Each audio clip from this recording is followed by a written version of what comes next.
这个衣不遮体的囚犯已经3天没吃饭，望着淤泥中的脏水，他忍不住伸出舌头去舔。可老囚犯们就连这样的水也不愿施舍给他。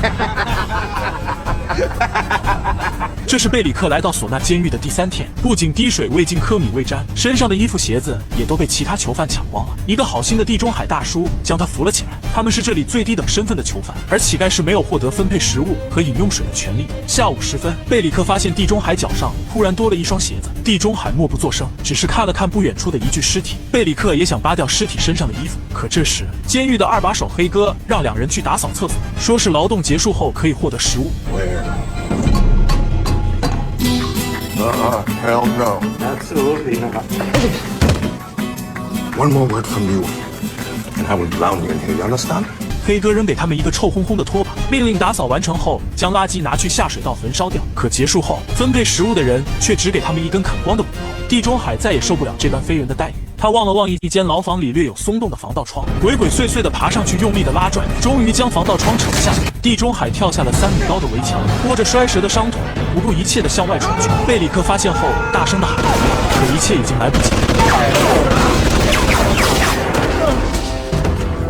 麦克也看到了这一幕，在这座地狱般的索纳监狱，犯人就如同蝼蚁，根本没有人在意他们的死活。失去同伴后，贝里克只能一个人去扫厕所。可就在焚烧垃圾时，下水道的墙壁里突然传来了口哨声。贝里克从砖缝里望过去，墙壁里居然躲着一个人。男人让他帮一个忙，贝里克本不想理会，可对方直接从砖缝中塞出一片肉条。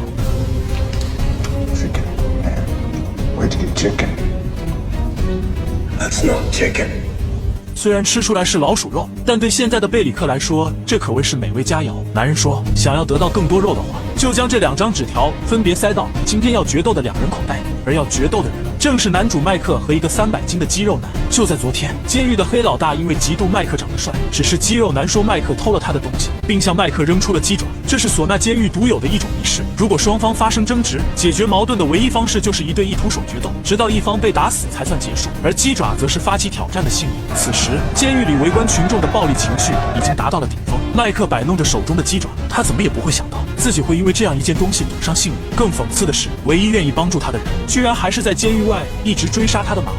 马洪之所以帮助他，是因为麦克是他逃离这所监狱的唯一希望。身为格斗专家的他提醒麦克，只要朝对方的膝关节踢上一脚，再强大的敌人也能被轻松放倒。在看热闹不嫌事大的围观群众拥簇下，麦克一步步走向了决斗场中央。贝里克从人群中窜出，祝福他好运的同时，悄悄将1张纸条塞进了麦克的口袋。与此同时，他以相同的伎俩将另1张纸条塞进了肌肉男的口袋。黑老大再次重申，不能用武器，也不准寻找掩体，直到其中一方被打死为止。随着手中的红丝带轻轻一挥，你死我活的决斗正式开始。可这时，麦克突然朝着黑老大喊了一句：“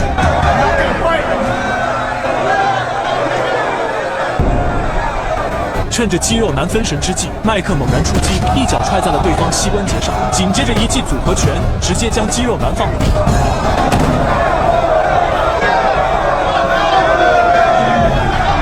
眼见对方动弹不得，麦克转身就要离开，可围观的群众却面露凶相，将他拦了下来。I don't think you understand the rules, friend. Only one man comes out alive. 肌肉男强撑着站了起来，2人再次陷入了殊死搏斗。由于对方行动不便，麦克又是一套组合拳，再次将他放倒在地。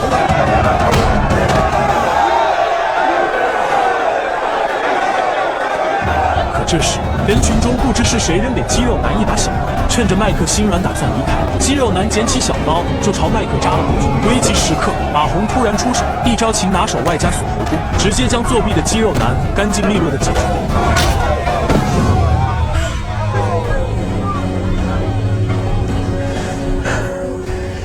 No weapons. Rules are rules, remember? If we don't have them, we're savages. 眼见铲除麦克的计划失败，黑老大头也不回地返回了房间。不多久，1个月来一次的狱警来到监狱外，送来饮用水和食物的同时，顺便带走里面的几具尸体，担心有人装死，又在尸体上补上几枪，然后运到隔离区外暴尸荒野。狱警走后，一个假装是囚犯亲戚的女人前来收尸，她在每具尸体上摸了一个遍，终于从肌肉男的口袋里搜出那张纸条。看到上面的内容后，女人脸上露出了满意的微笑。麦克云里雾里，贝里克在2人口袋中留张莫名其妙的纸条，究竟有何用意？这正在这时，麦克的哥哥林肯前来探监。此时的林肯已经洗清冤屈，成为合法公民。然而接下来，林肯带来一个令麦克万分绝望的消息。Oh, Dad. Dad. I'm so sorry. They got me in there. Please, do what they want, Dad, please. 原来公司的人绑架了小林肯和萨拉，并威胁麦克让他将一个叫詹姆斯的人带出监狱，而这正是将军千方百计将麦克送进唢呐监狱的目的。世界上有一类人，他像变色龙一样能快速适应各种环境。在狐狸和监狱，他是呼风唤雨、名噪一时的白人帮老大，只要你牵着他的口袋，监狱里就没有人敢动你一根指头。而今天是 T-Bag 第一天来到臭名昭著的唢呐监狱，看见这里的话事人黑老大鞋脏了，他立马跑过去单膝跪地，示意让黑老大的脚放上来，并表示为你擦鞋是我的荣幸。擦着擦着，还故意出点岔子，然后可怜兮兮地说自己是个废人，以显示自己的弱小，让黑老大放下芥蒂。Just call me friend.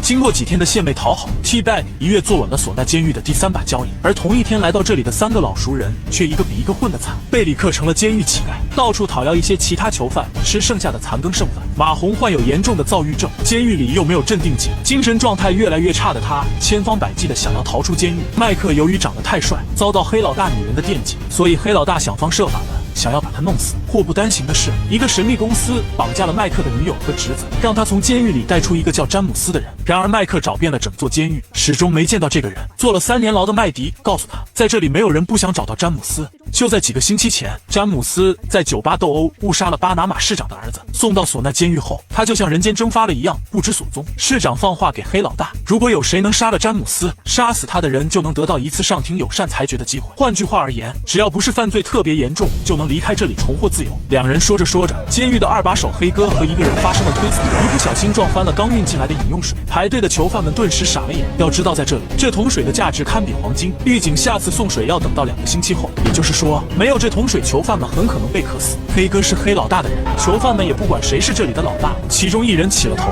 带着大家在黑老大楼下骂骂咧咧。好在麦克排在前面接了半瓶水，远远的他看见可怜的贝里克正在舔着阀门。麦克突然想起昨天决斗时，这小子莫名其妙的在他口袋中放了一张纸条，于是上前问他这样做的目的。My memory's a little foggy on account of this thirst. Yeah, it's starting to come back to me now. We're on there. The note. 贝里克将下水道墙壁里藏着人的事全盘交代，麦克猜测此人很可能是詹姆斯，于是急忙来到下水道。当麦克说出自己是来带他越狱时，里面的人终于有了回应，原来此人正是詹姆斯。他深知一出去所有囚犯都会要他的命，所以这才躲进了下水道。麦克让他在里面再坚持1-2天，等想到办法再将他弄出去。可从下面出来时，麦克丝毫没注意到马洪已经盯上了他。与此同时，广场上的囚犯越聚越多，他们叫嚣着让黑老大下来给个说法。黑老大一个电话打给了狱警，但狱警说出水车最早后天才能到，没有办法，他只好让 T-Bag 拿1小桶水，每人分上1口。然而走到过道时， T-Bag 再次遇见了可怜兮兮的贝里克。原来他想出卖消息给黑老大以换取生存。Boy, you won't be drinking your own urine before you get any of this. I just need to speak to Senior Lechero, please. To do yourself a favor, scamper. I got something. Oh yeah, you got yourself the untouchable status. So cute, just talking your mangy ass. On the way. I got information. T-Bag 转念一想，这样能巩固自己在黑老大心中的地位，何不顺水推舟卖个人情？于是，在 T-Bag 的引荐下，贝里克终于见到黑老大，并将下水道藏着人的事和盘托出。黑老大心知肚明，此人铁定就是詹姆斯，于是急忙叫了几个手下去下水道抓人。等贝里克从黑老大的房间出来时，已经穿上了肚脐装和豹纹裤，手里还捧着窝窝头。麦克是何等的聪明，看到贝里克有吃有穿，立马明白发生了什么。他急忙赶到下水道，这才发现不仅黑老大的人在这里，马洪更是手拿撬杠将詹姆斯拧了出来。原来他发现麦克从下水道出来后，也从麦迪口中套到消息，并抢先一步赶到，砸碎墙壁逮住了詹姆斯。麦克恳求马洪不要杀他，自己会想办法带马洪一起越狱。但马洪又不是傻子，杀了詹姆斯就可以获得自由，何必要多此一举呢？就在双方僵持不下时，詹姆斯趁机挣脱束缚，再次逃回了下水道。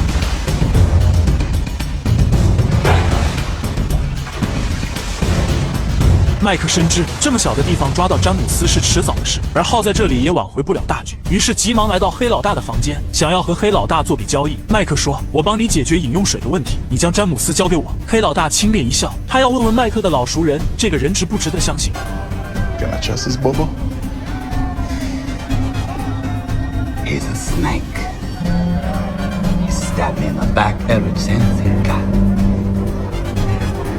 A snake who stabbed a man in the back. I never heard of such a creature before. 此时外面的暴动越演越烈，麦克还想争取机会，却被黑老大厉声赶了出去。眼下或许只有先斩后奏弄到饮用水，才是救詹姆斯的唯一办法。这个男人将内裤撕成布条分段打结，然后将其浸入了一桶烈酒之中，再找来一些废旧的塑料袋，将烈酒全部倒了进去，最后用打好结的布条牢牢捆紧袋口，形成一个完全封闭的空间。就这样，一个简易的深水炸弹就制作完成。麦克将其隐蔽好，带出了牢房。40多度的高温下，因断水发生暴乱的囚犯们愤怒值攀升到了顶峰，有的人甚至将舌头伸进了干涸的阀门里。如果想不出解决问题办法的话，不仅黑老大的地位不保，甚至还有可能闹出人命。事不宜迟，麦克急忙来到下水道，他摸了摸上方堵塞的供水系统管壁，有水的地方必定有露珠，这样就能清晰地判断出堵塞的位置。确定大概位置后，麦克打开了供水管道的检修口，将塑料袋沿着管壁慢慢放了下去，正好堵住了整个管道。最后划开一根火柴，点燃布条，火焰顺着沾满酒精的布条迅速向下蔓延。随着一声巨响，一直被堵住的水管终于被炸开，整座监狱也跟着一起摇晃。众人还没搞清楚发生了什么，阀门里的水就已经喷薄而出，囚犯们一哄而散，纷纷来到出水口，享受着难得的清凉。麦克这一招算是保住了黑老大的统治地位。虽然黑老大对麦克十分厌恶，但自己身上背负着10几条命案，即使杀了詹姆斯也离不开监狱，还不如卖麦克一个人情。詹姆斯就交给他处理，并许诺其他人谁都不许碰。麦克心中的石头终于落地，接下来就该计划如何带他越狱。但在这之前，麦克要确保萨拉和小林肯是否安全，同时也做两手准备。麦克在监狱里计划越狱，哥哥林肯则在外面尝试将萨拉两人救出来。为了确定两人被关押的位置，他让林肯告诉公司的人，今天必须和萨拉通电话。林肯找到公司的接头人格雷琴，直截了当地说：“我弟弟不跟萨拉通电话就不越狱。”格雷琴觉得这个要求不算太过分，毕竟只是通个电话而已，想都没想就同意了。可麦克一打听才知道，监狱里的电话线早就被拆得干干净净，唯一能联系外面的电话只有黑老大手上的那部。虽然刚刚才帮他化解危机，但黑老大视他为眼中钉肉中刺，断然不会借电话给他。为今之计，只能求助于在黑老大身边混得风生水起的 T-Bag。但正是麦克将 T-Bag 送进这所监狱的，他又凭什么会帮麦克呢？ Because I'm like your new compadres. I know who you are, what you've done, and who you've done it to. Let me get this straight. You're saying you won't tell on me? 麦克继续威胁道：“你要是不帮我的话，我就将你恋童、强奸的事全都抖出来。”而巴拿马又是一个宗教国家，他们要是知道你干了这么多龌龊的事，你猜你还能见到明天的太阳吗？这一招果然有效 ，T-Bag 立马认罪，趁着黑老大去理发的间隙，悄悄把手机偷了出来。We got 26 minutes till he gets back. If that phone ain't back in the cradle, we're both dead. You hear me? 'Cause my Alabama ass is not going down alone. 拿到电话后，麦克立马和萨拉取得了联系，两人看似在叙旧，实际上萨拉十分隐晦地提示着被绑架地点的信息。It's like they're giving you until midnight, and I'm sitting here at 3 a.m. 然而刚说两句就被强行掐断。根据有限的信息，麦克猜测出萨拉被绑在离这20公里外的小镇，并且可以看见地标性建筑胜利塔。他立马打电话给林肯过去寻人。然而说到关键方位时，黑老大已经带着手下走了上来。麦克急忙挂掉电话，将手机放了回去，可人却堵在里面无法出去。危机时刻 ，T-Bag 及时赶过来救场。 There's something you should know. What? I think that barber might have. You cut me?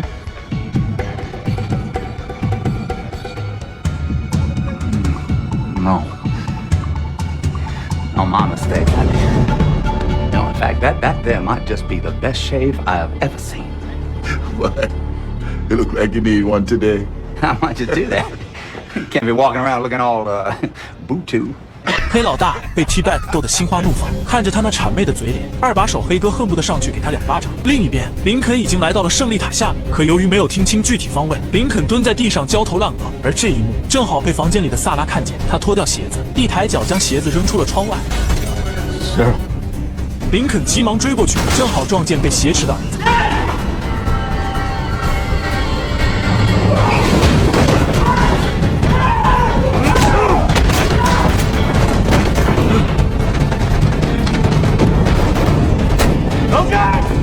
最终两人还是被公司的人带上面包车扬长而去。万分失落的林肯刚回到酒店，格雷琴的电话就打了过来：“你去地下车库看一看，我在那留了一份小小的礼物，这是对你愚蠢的惩罚。”林肯忐忑不安地来到车库，远远的就望见一个渗着血的盒子，掀开一看，里面竟然是莎拉的人头。隔天，林肯阴着脸来探监，毫不知情的麦克塞过去一张纸条，让他把上面的东西准备好，因为这是越狱需要的关键东西。林肯目光呆滞，好几次想把萨拉死事说出来，但为了自己的儿子，他还是向麦克隐瞒了实情。这个穿着豹纹裤的男人正在飞速朝着一具尸体奔去，可惜还是来晚了一步。另一只鞋子已经被一个娘娘腔捷足先登，两人你争我夺，谁都不愿退让，最终只能一人分得一只。贝里克将鞋子放在脚上，虽然大了好几圈，但有总比没有强。贝里克深有体会，在这座人间炼狱般的唢呐监狱，哪怕只是一滩淤泥中的水，也没人愿意施舍给你。他来到娘娘腔的牢房，两个服装搭配异常怪异的男人展开了关于鞋子归属权的谈判。贝里克提出用身体交换那只鞋子，可对方根本就看不上他这种圆滚滚的类型。Trey. The only thing you got to say? Me don't want to buy. I like them in a little more, how you say, not fat. Fat? This is all muscle, and I'd prove it to you if I didn't think you'd take things south of the border. 眼见娘娘腔拿出剃头用的刀片，贝里克立马认罪。可这只是一个误会，原来娘娘腔是一名理发师，根本无意伤害他。眼见黑老大进来理发，贝里克识趣的急忙低头离开。等托尼忙完后，他贼心不死的再次前进托尼的房间，终于翻到了那只鞋子。可就在穿到脚上时，他偷听到麦克和马红在图谋着什么，言语中似乎隐晦的提到越狱的事。俗话说饱暖思淫欲，贝里克的目光已经不再局限于吃穿上，他立马找到麦克并威胁道：“别以为我不知道你们在谋划着什么，如果你们越狱不带上我就去告发你们。”可越狱祖师爷麦克又是何等人物？接下来他只是略施小计，就成功拔掉了这根肉中刺，而且还丝毫没影响到自己的越狱大计。下午时分，黑老大正在悠闲地吹着电风扇看着世界杯，可突然监狱莫名其妙的停电了，他急忙叫来一帮小弟去查看线路。然而小弟们打架倒是可以，这种沾点技术含量的事只能干瞪眼了。黑老大焦头烂额，他猛然想起 T-Bag 曾经说过麦克是建筑工程师，于是火急火燎地下楼去找他。唢呐监狱的粮食供应全靠这部手机和外界联络，如果手机充不了电，所有囚犯们都可能被饿死。但麦克也十分为难，因为电线埋在地下，沿着监狱的外墙排布，如果要修复电路，必须挖开土层。而上次他分明看到一个囚犯刚接近外墙30码以内就被狱警乱枪射杀。麦克不想因此丢掉性命，但黑老大让他放心，这件事他会和狱警协商好。麦克趁热打铁，作为回报，我想要这间采光好的房间。 What? It's the first one to get sunlight in the morning. You get me that cell, I'll get you electricity. 黑老大满口答应，然而他不知道的是，正是麦克制造了电线短路的假象。他从麦迪那里借来一个绝缘的十字挂饰，卡在了空气断路器中间，目的正是等着黑老大来找自己，这样就能顺理成章地提出换牢房的请求。而这个房间视野辽阔，能清楚地观察哨塔以及周围的动静，所以这里是最佳的越狱地。很快，在黑老大的沟通下，麦克等人被允许在狱警的监督下挖坑修线。然而还没走出监狱门，贝里克就屁颠屁颠地跟了过来，并毛遂自荐自己也要跟着一起去挖坑。 You're doing something here, Schofield. All right, I am. I'm fixing the electricity. You wanted to help Big? Did it. 此时的贝里克还不知道，前方正有一个大坑正等着他。在一堆持枪狱警的看管下，几名犯人沿着围墙挖开了电缆。麦克打开接线盒，悄悄在电箱里埋入了一个小东西，然后用土盖上。贝里克瞥见后，默不作声的借机离开。只几分钟的时间，就跑到了黑老大的房间举报麦克。他猜不透麦克的想法，自知无法加入越狱团队，还不如用这个消息换取一些实际的利益。贝里克告诉黑老大，麦克在地下埋了东西，虽然不知道是干什么用的，但他一定是在为越狱做准备。当他一五一十地阐述了麦克第一季的天秀操作后，黑老大震惊不已，他立马将麦克拖到门外，让他刨开土，看到底有没有动手脚。 Open it.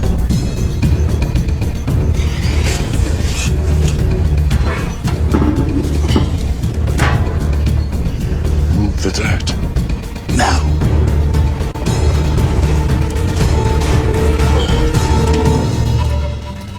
It's duct tape to fix the frayed wires. That's why the power was so inconsistent. I didn't want the tape to come loose, so I packed it down with dirt.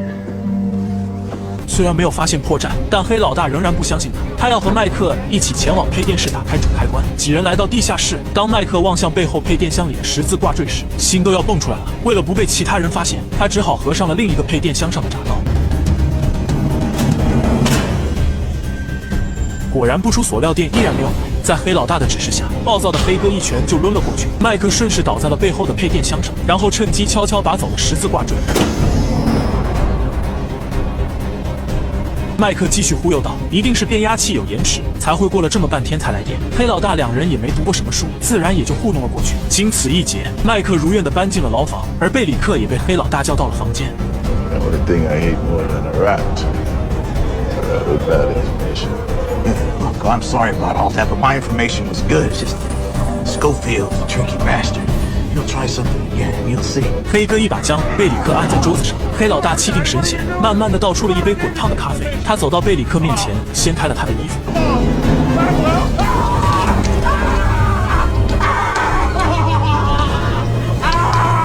麦克摸了摸牢房里的一根晾衣绳，继而来到窗前。他看见一名清洁工正在挖着土坑，旁边还有一具快要腐臭的尸体。清洁工拿起一旁的药桶，开始往尸体上喷洒一种药剂，而旁边的铁丝网上还赫然写着有高压电，请勿靠近。善于从微小事物中找到破绽的麦克似乎想到了什么。从这一刻开始，越狱 2.0 计划正式开始启动。在这座人间炼狱般的唢呐监狱，每天基本上都会有囚犯因饥饿或者决斗死去。狱警每隔一段时间都会将尸体带出监狱，为了防止有人装死，他们甚至会在尸体上再补上几枪，然后随意丢弃在隔离区外。长此以往，就滋生了一个工资相对可观的外包职业——掘墓人。掘墓人会把一种叫凯斯利福的化学药剂喷洒在尸体上，以消除尸体发腐散发的恶臭。而这种化学药剂一旦加热到一定温度，就能腐蚀钢铁。这也给麦克的越狱计划带来可乘之机。但在这之前，他们必须先搞定掘墓人，以保证他在工作时不经意间喷点药剂在铁丝网上。麦克找到前来探监的哥哥林肯，让他在监狱外收买这个掘墓人。麦克之所以越狱，是因为一个神秘公司绑架了他的女友萨拉以及侄子小林肯，目的则是让麦克从监狱里带出一个叫詹姆斯的人。然而林肯却不知如何是好，因为就在昨晚，公司的人已经将萨拉杀死，但为了救出儿子，不至于让越狱计划流产，林肯不得不向弟弟隐瞒了实情。至于公司为什么千方百计的要把詹姆斯弄出去，詹姆斯是这样解释的：他说自己是一名水手，经常会带人在海上观光旅游。1年前，他接待了一名海洋学家，但从那以后，不断有政府的官员让詹姆斯带他们去海洋学家去过的海域。詹姆斯怕惹祸上身，所以躲到了巴拿马，直到误杀了市长的儿子，这才进入这所监狱。而通过尸体传出去的讯息，正是要女友索菲亚去取一本鸟类书籍。这本鸟类书籍实际上是一本只有他能看懂的航海日志。如果想要回到海洋学家到过的地方，就需要这本书的帮助。但麦克对这些丝毫不感兴趣，那是你和公司之间的事，我只需要将你带出监狱，出去之后就再也不想和你们有任何瓜葛。而在监狱外，詹姆斯的女友索菲亚也从男友口中得知越狱的事。既然大家目标一致，就加入了林肯帮忙打下手。刚好林肯也缺少一个本地翻译，所以答应了他和自己同行去收买掘墓人。然而找到掘墓人后，没想到对方竟然狮子大开口，要15000美金。好在不是自己出钱，林肯一个电话打给了公司的联络人格雷奇。可等两人带着钱过去时，对方竟然坐地起价，还想要更多的钱。林肯忍无可忍，一把将这个贪得无厌的家伙按在车子上。格雷奇让林肯住手，一切交给自己处理就好。接着就开始在包里取东西。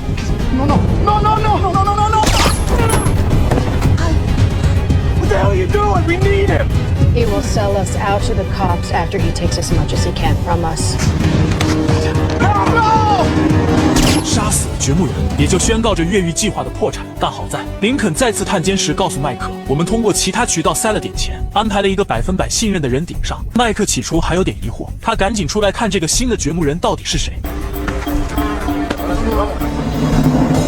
麦克露出了欣慰的笑容，没想到对方竟然是重情重义的铁哥们苏克雷。那么和麦克分别的这些天，他又在做什么呢？原来情种苏克雷一直在寻找女友的下落，得知抓走女友的贝里克被送进了唢呐监狱，他中途还来探过一次监。在威逼之下，贝里克终于说出了实情。在墨西哥的那间房子里，他并没有软禁苏克雷的女友和姨妈，而是用枪指着他们，逼迫两人离开了那里。也就是说，现在的女友十分安全。离开这里后，苏克雷打电话联系上女友，可走到半路，他想起自己在美国还是通缉犯，过去也是连累女友，而且手上没钱也养不活孩子，还不如留下来干点活赚钱寄过去。路上又恰巧遇到了林肯，林肯告诉了苏克雷萨拉的事，又得知麦克被关在监狱，作为好朋友的他又怎么能袖手旁观？正好也要给孩子挣奶粉钱，所以这才答应林肯当上了掘墓人。有了好朋友的帮助，铁网上顺利打开了一个缺口。那么接下来只要搞定哨塔上的2名狱警，就能成功逃出监狱。这个男人从窗口扔出一块面包屑，成功吸引到一只老鼠前来觅食，四周风平浪静，没有任何动静。麦克又用锡箔纸重新包裹一块扔到相同位置，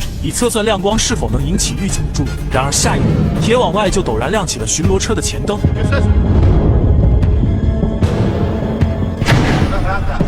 瞭望塔上的探照灯转向了老鼠，一枪就将其击成了肉渣。麦克惶恐不已，看来要想在晚上越狱，几乎是不可能的事。第二天，麦克找到监狱的包打听麦迪，让他帮忙购买2块手表以及一个双筒望远镜，但麦迪只收了一半的钱，因为望远镜只有固执的老威廉有，而他是不可能出售的。麦克打听到老威廉的牢房，虽然不忍心偷别人心爱的宝贝，但为了越狱大计，他还是下定决心将其偷走了。麦克在地上画了一幅路线图，并告知詹姆斯明天下午就开始越狱。詹姆斯被逗笑了，因为他从来没听说过白天越狱的。麦克解释道，这也是没有办法的办法。夜晚有巡逻车整夜把守，白天的警戒相对来说会松散一些。而之所以选择明天下午，是因为明天下午2点有一场世界杯决赛，大部分囚犯会聚集在操场上看球，越狱3人组就可以趁机从房间内的窗户翻出去。现在唯一的障碍就是2个瞭望塔上的狙击手，只有找出他们的弱点才能对症下药。麦克将双筒望远镜一分为2，一人观察一边的瞭望塔，马洪则负责在门口放哨。经过几个小时的观察，詹姆斯注意到，在下午3点13分的时候，太阳光刚好直射到西侧的瞭望塔，上面的狙击手会习惯性的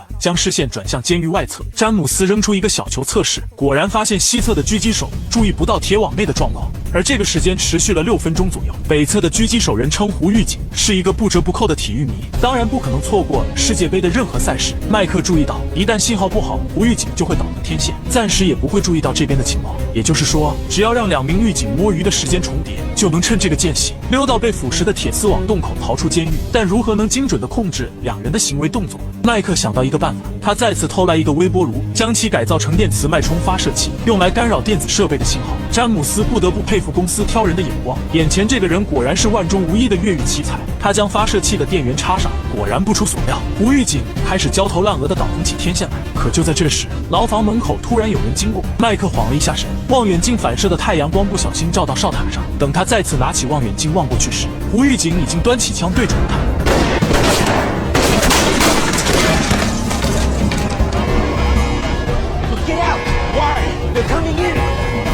监狱立马拉响了最严重的警报，所有囚犯连滚带爬地奔向操场，因为一旦有人没有及时出现在这里，就会被当场射杀。麦克和其他囚犯们整整齐齐地跪在地上，紧接着一大队全副武装的狱警就破门而入。A rifle scope was seen from the tower. Capitan Hurtado saw it with his own eyes. It's impossible. There's a gun in your prison, and it was pointing at one of my men. We are going to find it.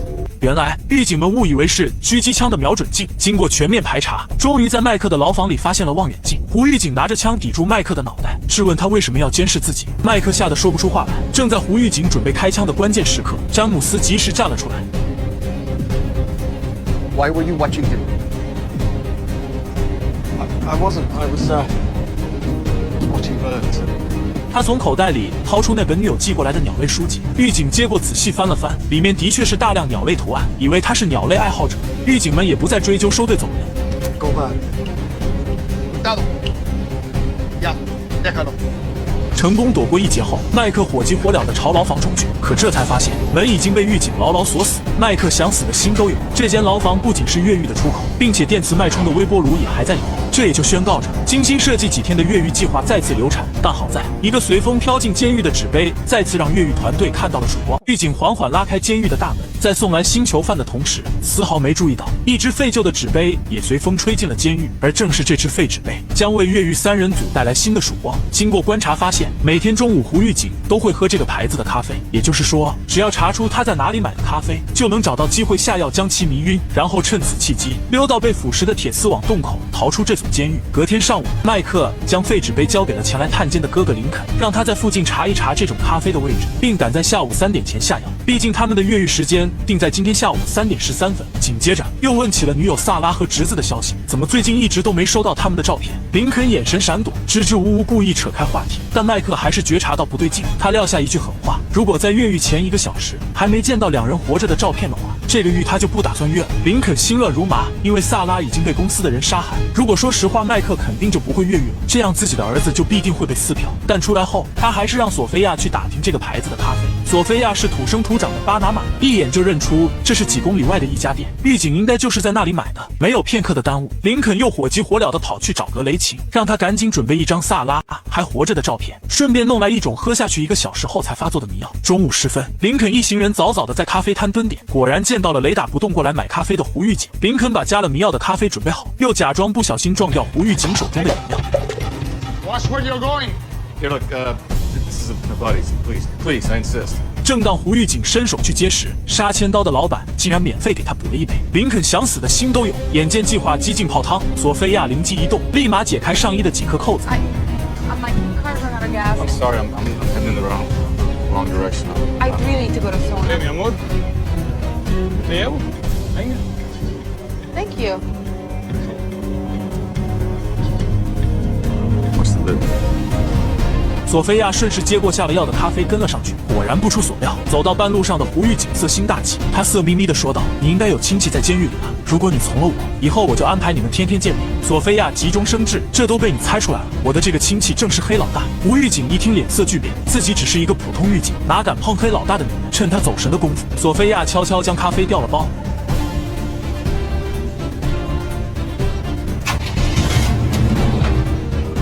此时距离越狱仅剩1个小时的时间，林肯立马找到格雷琴要照片，可拆开一看，顿时傻眼了。这张照片竟然和上次的一模一样，还是从报纸上剪下来的。你是把我弟弟当弱智吗？ Hey, Michael, here's the pictures. He's gonna want to see this close up. I'm done doing favors for you. Get out. I'll see you in an hour. 林肯彻底无语了，万般无奈之下，只得向麦克坦白萨拉已经死亡的真相。She's dead, Michael.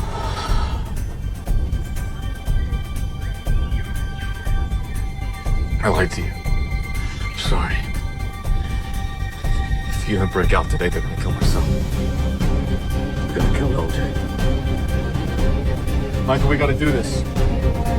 Michael, we gotta do this! 这一消息犹如五雷轰顶，麦克头也不回地离开了。他冒着被砍头的风险越狱，正是为了救出心爱的萨拉。如今他已经命丧黄泉，这逾越的还有什么意义呢？不仅如此，亲哥哥竟然也欺骗了他这么久。麦克来到了操场，二话不说地向詹姆斯扔出了鸡爪。既然公司如此心狠手辣，那我就先弄死你们费尽心机想要弄出去的詹姆斯再说。在监狱话事人黑老大的公正下，两人各自回到牢房准备遗书。15分钟后，准时在操场上生死决斗。走廊上的詹姆斯人都是猛的，他怎么也搞不明白，一直要带自己越狱的麦克为什么要和他拼命。然而就在这时，一只手搭在了他的肩膀上。Look, I don't know what you're thinking, but killing me is not gonna solve your problem. I'm not gonna kill you. Then what the hell was all that about? You wanna make it out of here without being seen? You need a diversion. Now we have one. 原来这也是麦克越狱计划的一部分。虽然萨拉已经死了，但侄子小林肯还是要救他。他故意挑起决斗，正是为了将囚犯们都吸引到操场上，然后趁这个机会从监狱2把手黑哥的房间越狱。现在是下午3点，离哨塔上狙击手被迷晕的时间只有13分钟，离决斗也只剩15分钟。也就是说，他们只有2分钟的时间逃离监狱。事不宜迟，两人必须在13分钟内准备好越狱的前奏工作。麦克偷来一个纹身机，火急火燎地赶往黑哥的房间。詹姆斯也取出之前用吊床做成的绳梯。此时的操场上人声鼎沸，囚犯全都聚集在此，等待着这场你死我活的厮杀。麦克拆下顶端的纹身机头，卡在铁丝网与墙壁的连接点，利用呼声做掩护，猛烈地锤击着铁窗。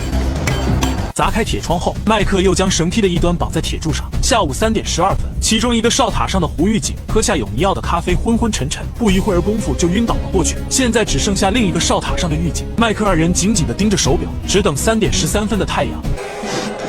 4, 3, 2, 1.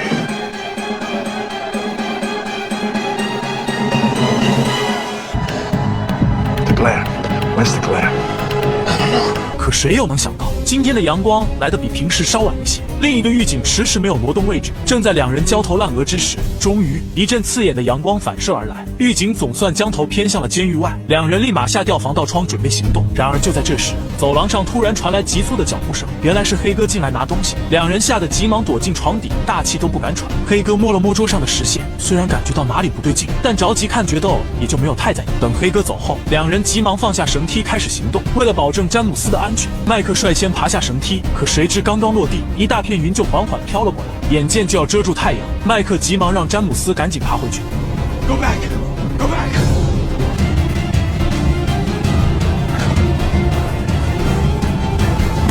Come on! That was our only chance. 在狱警并没有发现，但这也宣告着越狱计划的泡汤。麦克想死的心都有，但眼下必须赶紧将绳梯拉上来。正在詹姆斯解绳扣的时候，黑老大这边也觉察到不对劲，我们观众的嗓子都喊哑了，你们两个主角却迟迟不登场，不会是掉茅坑去了吧？于是急忙叫手下去房间找，听到呼喊他们的声音，詹姆斯只能仓促地将绳梯搁在窗台上。然而还没跑2步，两个苦命人就被拖出去决斗。路过黑老大时，麦克想要取消决斗，声称我们之间只是小小的误会，刚刚已经和好了。但观众的情绪已经被调动起来，想要取消决斗，岂不是痴人说梦？ This world must be set. Let's go. 两人骑虎难下，只能任由囚犯们将他们推到决斗场的中央。他们呆呆地望着对方，哭笑不得。眼见两人迟迟不动手，周围的人开始朝他们扔石头。詹姆斯为了活命，抢先对麦克下死手。Sorry, mate. If anyone wants to get him now.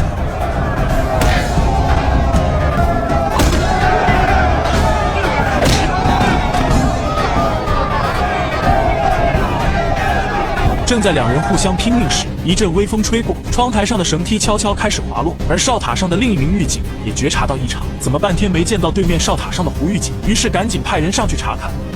Luis, coge la posición. ¿Qué haces? ¿Durmiéndote en un trabajo, ah? ¿Qué me pasó? No sé, ¿qué pasa? Durmiendo en el trabajo.